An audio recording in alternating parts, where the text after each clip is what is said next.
Hello guys, this is the SWTOR guy here and welcome back to another top 5, and this time I'm gonna count down the top 5 most difficult Datacrons to receive. This one was practically one of the hardest top 5s. I mean, there is a lot of difficult Datacrons you need to get, but obviously there is some easy ones, and I'm actually on this time I'm not gonna count down the fleet Datacrons in here because you need to get grouped there and things like that. So I'm just gonna do like the solo ones, what you can do on solo.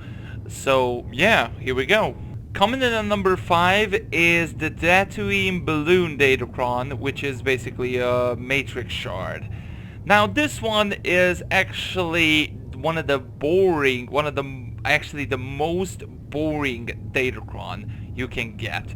Basically what you need to do if you're doing solo, you need to go to a place in the middle of Dune Sea, wait a lot of time if the balloon is not there, wait a lot of time until the balloon is there, make a jump. You can try it like 2 or 3 times before it goes on, and after that you need to wait another like 10-15 minutes until it goes to the place, and you need to jump to the sandcrawler. If you fuck up the jump, basically you need to wait and go do it again, of course. And if you don't, basically you go into that sandcrawler and receive that Datacron.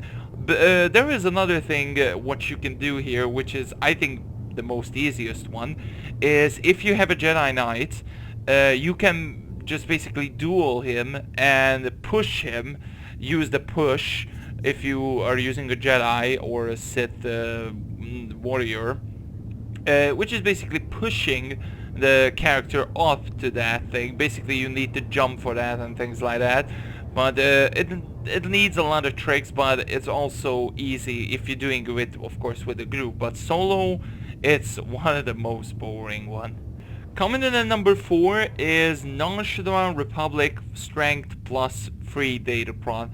Now this one needs a lot of coordination, because in this one you need to do a lot of jumping, and you're going into really small pipes and things like that. You need to jump a lot of times until you getting up to the place, and there is an elevator which it going up to a secret place, and you can get the Datacron there. That is the easiest part, but for jumping there to that platform, it's really difficult. I mean, sometimes the game jumping system is just really weird. I mean, that simple jump here and that simple jump here, and when you're just moving on, there is a lot of difficult jumps you need to do, and yeah, it's just really difficult to jump up there sometimes, and it's ridiculous. Coming in at number 3, Nashida Yellow Matrix Shard.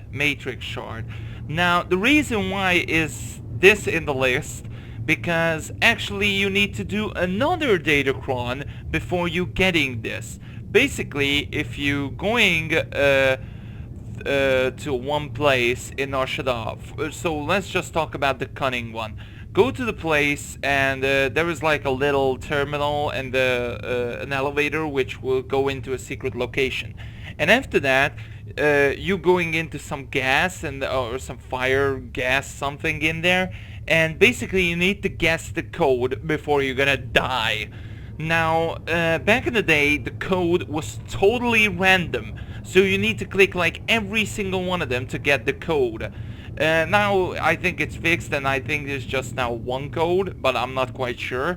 And after that, if you got the code, you get the cunning crystal or Datacron.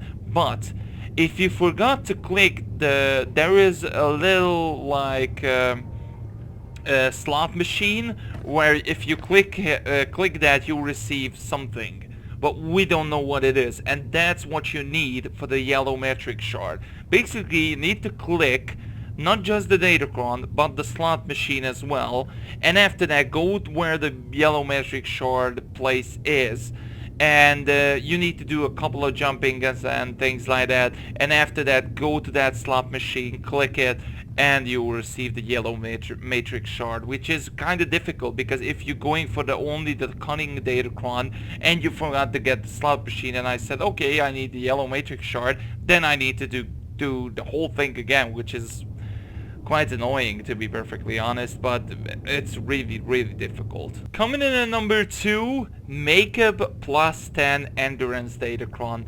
Now probably you will guess this is gonna be on the list.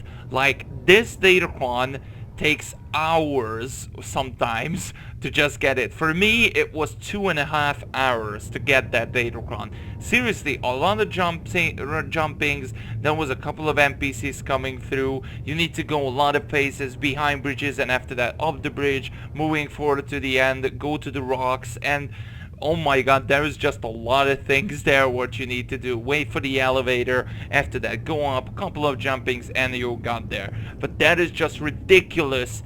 How much time do you need to get this Datacron? And just plus 10 endurance. I mean, endurance is a good thing, but wow, it's just ridiculous. And the first time when I checked it, I mean, when they were, a lot of people revealed, and they revealed it into the public, and that was like, what? That's all I need to do? And that's why it was take 2.5 hours, because it was ridiculous how much coordination and jumping and stuff like that do you need to do this Datacron. And coming in at number 1 is the Rishi main stat Datacron.